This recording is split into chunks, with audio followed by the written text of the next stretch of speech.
Yeah,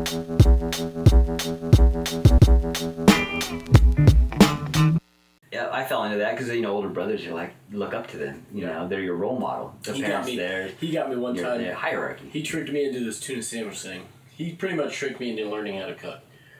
Because he would just tell me how good, like, Josh never tells me how good I am. Just tuna in a toaster? Man, nobody makes, no, I do it on the skillet and shred the cheese. Oh, damn, you spam it. I made like, hot tuna melts or whatever. Yeah. Man, nobody, so after a couple of years, him telling me nobody makes grilled, like, as we're eating them, nobody makes tuna. Oh, so he set you up with, like, here's this little 3-year-old, so he put you in a high chair with a stove and said, make me a sandwich, and then you're like, you actually did it well. Yeah. And then he was like, oh, cool, you just keep doing that. Yeah. And then over years, I'm like, wait a minute.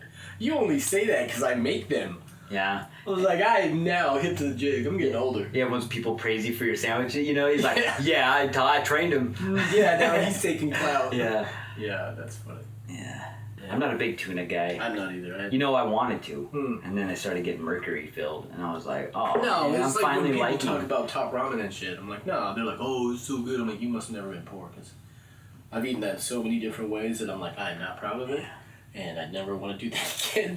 When you put the powder, you got no running water, put the powder on it, just eat it like a cracker. You're like, this is so bad. Oh, yeah. It's so bad. Oh, man, we had this one dude in elementary school, and he was from Laos, and like that was back in the days when you'd like slang blow pops, go to Costco or know somebody goes to Costco. And you can just sell them for 50 cents, and you've already done the math when you bought that box for like $5. Dude, I can make like $20 profit. And so he was doing that. No, it was even cooler. He was doing it with lack of a better knowledge of where it came from, because I don't read kanjis and whatnots. Kanjis.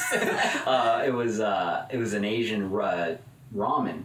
Okay. Cool packaging, almost like Cuber's toys. Super hard and fat. That's Big Mania. And you're like, cool, man. It's like you're seeing a commercial just because of the graphics. Yeah. And we didn't have no water. We had water fountain water. Yeah. We would just crumble all the hot, and they were spicy. That's what made them dope. Mm-hmm. Just on that dry, and just beat the fuck out of it. And then you're just like, playground. Like got playground, glue, glitter, ramen, spice. Boogers. Yeah. Lots of mocos. Back then, yeah. Kids were tougher back then. How old were you? That was 10. Yeah, you definitely got mocos.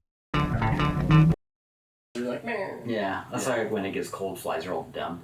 Yeah, they're pretty dumb. You can just done. Yeah.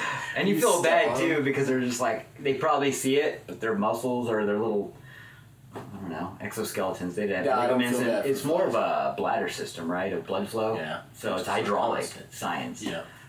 Bugs are cool as shit. But they're hydraulic. Like cold oil, your car starts slow. So if that's how their movement is dependent on, then when it's cold, and they have no barrier because they're so skinny, so they are literally like little thermometers. Yeah. I'm like, this is how fast they can move, and they're just like, like, what is that with those movies where everybody, when they freeze? Yeah. And then they always have that whole look. You're like, I didn't throw that in there. Like, well, remember, he's a human, and he's freezing. No, I always feel bad. I see little beetles at the edges of, like, they were tried curling up against the wall, and they're just done. Yeah. You're like, oh, I'm sorry, little dude. I've tried to save beetles, man. I'll see them out there. They're not the smartest little dudes. No, and that's why I think, like, there's something to them dying and short lifespans. But why do how insects always die facing up? They just give up. Well, they know, and that's why I'm thinking a lot of it is like they're following a template or programming, because I've tried to save some beetles. No, they're on their back all dumb, and I'm like sweeping up, and I'm like, man, you probably just got a bad shake. I was probably moving some shit around, some 2x4s. Yeah, I'm gonna intervene un-Star Trekly and just give them a little popper. Yeah, flip them.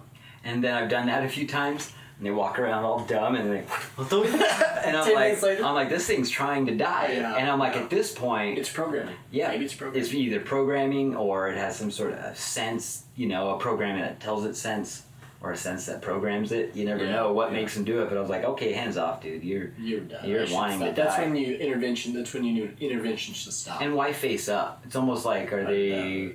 That's where I get maybe they're getting sucked into the beam me up Scotty shit. Exactly, because they're opening themselves up. Yeah, like their core chakra or whatever it is for little beetles. I don't know what kind of chakra they have. Yeah. But like, And why only beetles? Yeah, grasshoppers. Maybe just because they're shaped, they're just spiders. You ever find dead spiders? See how they are? I've seen some. It's weird when they die in the tub or water. I don't know if it's a survival mechanism or to float to safety, but their arms go fully straight. Oh, really? At least the daddy long legs at my house, because I like to keep them alive. They eat mosquitoes and shit. Yeah. And they just go full straight, like squid. And I'm like, that's odd. And I've taken them out, and they're all limp, and you just kind of, you want to like wiggle them out, and then a couple hours later they're gone. Gets wet. Yeah, the buoyancy holds them together, and that probably keeps their legs from breaking. It's got to be a defense mechanism, I would think. You've seen them like dried in corners, dying from the season. And and they curl up. Spring, and they're like trying to stay warm. Yeah. You feel bad for them, like, sorry, dude, you did not last. I know, and they look like little arthritic hands. Yeah. Like, they got all these lumps. Yeah, that's weird. Rheumatoid spideritis. Spideritis. So don't bring it up around Peter Parker. No. Spidey sense, we trip it. It was if you have dry mouth due to over medication, take more medication. Take this medication. And I was like, oh my goodness, they do think we're fucking stupid. Like, it's not even a question now. They know the brainwashing of, you see enough things, and you're just like, oh, cool. Yeah, they just smooth it over. Yeah. Everything gets smoothed over. It's like 92 or 3 when they allowed drug ads to come out. Yeah, but I mean, that's what I'm saying. We've got many years of that being normalized. Yeah. Well, and it's like the same your people shoe off that at the airport, making like money off tobacco ads. Tobacco ads. It's the same people. They had money in. And that's right. Apparently, that's when they cut the tobacco ads. And then they switched it. The old 3-card money, the shell game. Yeah, they just. How can Ace be 1 and 20? Well, this guy's exhausted. Let's just add this one in now.